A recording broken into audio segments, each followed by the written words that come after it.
இருக்கையில் ரகு, ராஜேஷ் இருவரும் மற்ற மாணவர்களும் சாப்பிட அமர்கிறார்கள். நண்பா, இன்னைக்கு நீ உணவு எதுவும் கொண்டு வரலையா? இல்லை நண்பா, நான் இன்னைக்கு சாப்பாடு கொண்டு வரல. எங்கள் அப்பா அம்மா என்னை படிக்க வைக்கிறதே பெரிய விஷயம். என் படிப்புக்காக வாங்கின கடனை கட்ட போகிறது இன்னைக்கு சாப்பாடு செய்யலை நண்பா எங்கள் வீட்டில். உனக்கு பசிக்காதா நண்பா? ஒருவேளை சாப்பிடலன்னா என்ன ஆக போகுது நண்பா? ஆனால் ஒரு நாள் பள்ளிக்கூடத்து வரலன்னா அன்னைக்குள்ள பாட விட்டு போகும். தேர நேரம் கஷ்டமாயிரும் நண்பா. உண்மைதான் நண்பா. ஆமாம் நண்பா, நீ டெய்லி ராஜேஷை பார்க்குறியா? அவன் டெய்லி நல்ல நல்ல சாப்பாடாக கொண்டு வரான். அவன் இன்னைக்கு மட்டுமா நல்ல நல்ல சாப்பாடா கொண்டு வரான்? அவன் தினமும் நல்ல நல்ல சாப்பாடை தான் கொண்டு வந்துட்டு இருக்கான். அவன் சாப்பாடில் மட்டும்தான் நாட்டமாக இருக்கான். கல்வியிலாண்ட துளியளவு கூட இல்லாது. என்னை பற்றி என்ன பேசுகிறீங்க? ஒன்றில் நண்பா, நான் இன்னைக்கு சாப்பாடு கொண்டு வரல.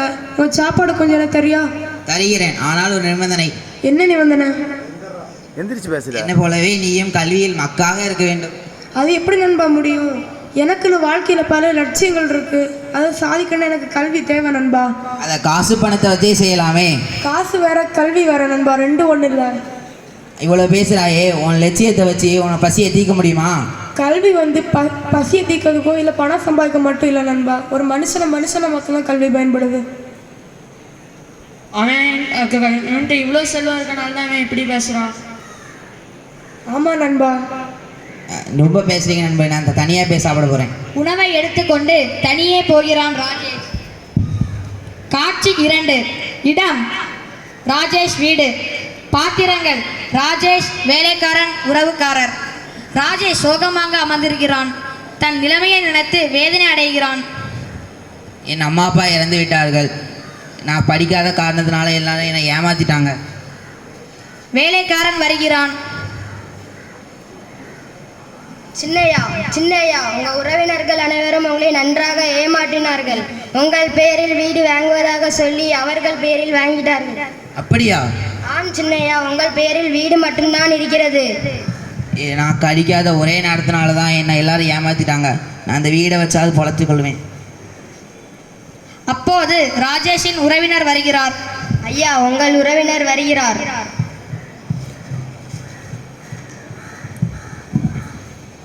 ராஜேஷ், இந்த வீடு கடலில் மூழ்கி விட்டது. இப்போதே நீ காலி செய்ய வேண்டும். கடலில் மூழ்கி விட்டதா?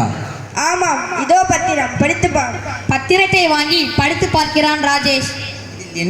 இதில் என்ன எழுதியிருக்கிறது? வாங்கிய கடனை திருப்பி கொடுக்காவிட்டால் இந்த வீடை எடுத்துக்கொள்வோம் என்று போட்டிருக்கிறது. அதில் நீயும் கையெழுத்து போட்டிருக்கிறாய். அன்னைக்கு ஏதோ சொல்லி கையெழுத்து வாங்கினீங்க, இன்னைக்கு ஏதோ சொல்றீங்க. எதுவும் பேசாமல் வீட்டை காலி செய். ராஜேஷை மிரட்ட எதுவும் பேசாமல் வீட்டை விட்டு வெளியேறுகிறான். காட்சி 3. இடம் தெரு. பாத்திரங்கள் ராஜேஷ், ரகு. தெருவில் படித்திருக்கும் ராஜேஷ் விழித்து ரகுவை பார்க்கிறான் ராஜேஷ்.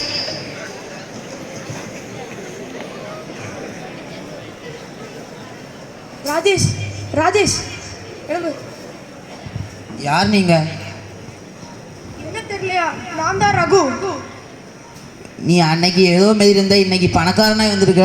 ஆமாம், நான் என் வாழ்க்கையில் கல்வியை நோக்கி பயணித்தேன். எங்கள் அப்பா அம்மா கஷ்டப்பட்டு என்னை உயர்கல்வி படிக்க வச்சாங்க. அப்புறம் ஒரு நல்ல வேலையில் இருக்கேன் நண்பா. அன்னைக்கு நான் கல்வி அலட்சியமாக நினச்சதுனால தான் இன்னைக்கு நான் இப்போ சாப்பாடுக்குள்ளே வழி இல்லாமல் தெருவில் கிடக்கிறேன். ஆமாம், நீ பசியாக இருப்ப போல. வா போய் சாப்பிடுவோம். இருவரும் ஹோட்டலை தேடி நடக்கிறார்கள். காட்சி 4. இடம் உணவு விடுதி. பாத்திரங்கள் ராஜேஷ், வேலைக்காரன், ரகு. உணவு விடுதியில் ரகுவும் ராஜேஷும் சாப்பிடுகிறார்கள்.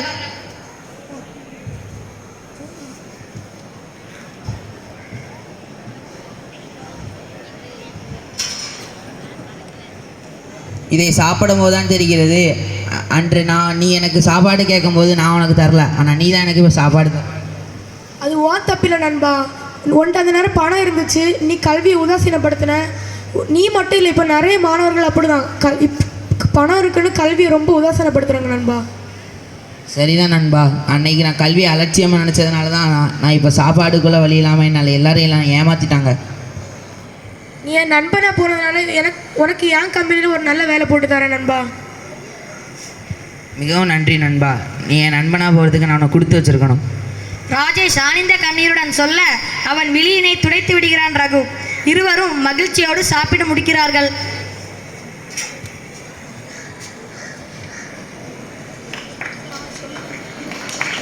கல்வியே செல்வம்.